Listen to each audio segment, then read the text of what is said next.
ஏனிந்த பாடையா இயேசுவின் ராஜா, என்ன செய்வேன் நானையா இயேசுவின் நாதா, பாதம் நோக சிலுவை சுமந்து செல்கின்றீரே ஆண்டவா, ஏனிந்த பாடையா இயேசுவின் ராஜா.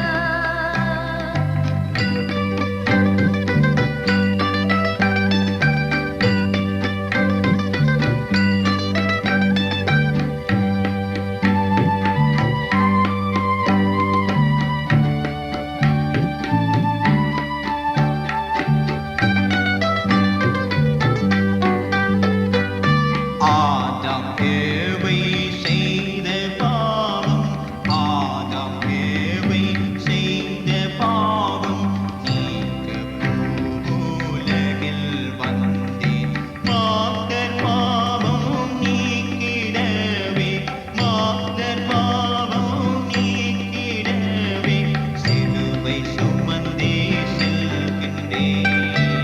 ஏனிந்த பாடையா இயேசுவின் ராஜா, என்ன செய்வேன் நானையா இயேசுவின் நாதா.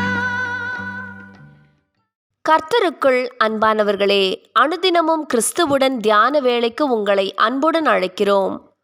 இன்றைய தியானத்திற்கான வேத வாசிப்பு மல்கியா 1ஆம் அதிகாரம் வசனங்கள் 1 முதல் 14 வரை. தியானத்தின் தலைப்பு, எனக்கு பயப்படும் பயம் எங்கே? நான் பிதாவானால் என் கனம் எங்கே? நான் எஜமானனானால் எனக்கு பயப்படும் பயம் எங்கே? மல்கியா 1ஆம் அதிகாரம் வசனம் 6. கர்த்தர் அன்புள்ளவர், அவர் கிருபையுள்ளவர், இரக்கமுள்ளவர், இப்படியெல்லாம் சொல்லிக்கொண்டு பல வேளைகளிலும் நாம் அவருக்கு கொடுக்க வேண்டிய கனத்தையும் மகிமையையும் கொடுக்க தவறிவிடுகிறோம். அதில் என்ன, கர்த்தருக்கு தெரியும் தானே, அவருக்கு என்னுடைய நிலைமை புரியும் தானே என்று சாக்கு சொல்லி தப்பிவிடுகிறோம். இங்கே மல்கியா தீர்க்கன் மூலம் கர்த்தர் கேள்வி கேட்கிறார். யாரிடத்தில் கேட்கிறார்? அவருக்கு பணிவிடை செய்கிற ஆசாரியரிடத்திலேயே கேட்கிறார். நீங்கள் ஊனமானதையும் சொத்தையானதையும் எனது பலிபீடத்தில் பலியிட்டுவிட்டு அது பொல்லாப்பு இல்லை என்கிறீர்கள். உங்கள் அதிபதிக்கு இப்படி செய்தால் அவன் உங்கள் மேல் பிரியமாயிருப்பானோ என்று கர்த்தர் கேட்கிறார். எனது பீடத்தின் மேல் அசுத்தமான அப்பத்தை படைக்கிறீர்கள், பின்பு எதனாலே உம்மை அசட்டை பண்ணினோம் என்கிறீர்கள். நான் பிதாவானால் என் கனம் எங்கே? நான் எஜமானனானால் எனக்கு பயப்படும் பயம் எங்கே என்று சேனைகளின் கர்த்தர் தமது நாமத்தை அசட்டை பண்ணுகிற ஆசாரியரை கேட்கிறார்.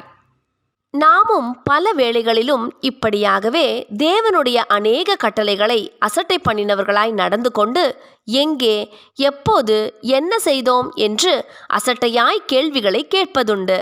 அவருடைய இரக்கங்களையும் கிருபைகளையும் நாம் அசட்டை பண்ணி நமது இஷ்டம் போல் வாழ கற்றுக்கொண்டோம். பின்னர் பிரச்சனை என்று வரும்போதுதான் ஆண்டவரிடம் மீண்டும் ஓடி வருவோம். நாம் உண்மையிலேயே கர்த்தருக்கு பயப்படுகிறவர்களாயின் அவருடைய கட்டளைகளுக்கு முக்கியத்துவம் கொடுத்து வாழ கற்றுக்கொள்வோம். அதை யாரும் நமக்கு சொல்லித்தர தேவையில்லை. அது நமது கரங்களிலேயே கொடுக்கப்பட்டுள்ளது. அதை தினமும் வாசித்து தியானித்து நடக்க வேண்டியதே நமது பொறுப்பு.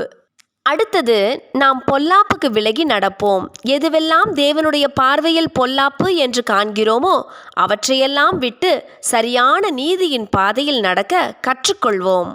ஆண்டவரே, பொல்லாப்புக்கு என்னை விலக்கி காரும் என்று தினமும் ஆண்டவரிடம் மன்றாடுவோம். தேவ பயமுள்ளவர்கள் பொல்லாப்பானவற்றிற்கு விலகி நடப்பார்கள்.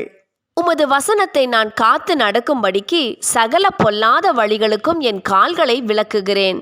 சங்கீதம் 119ஆம் அதிகாரம் வசனம் 101. ஜெபம் செய்வோமா?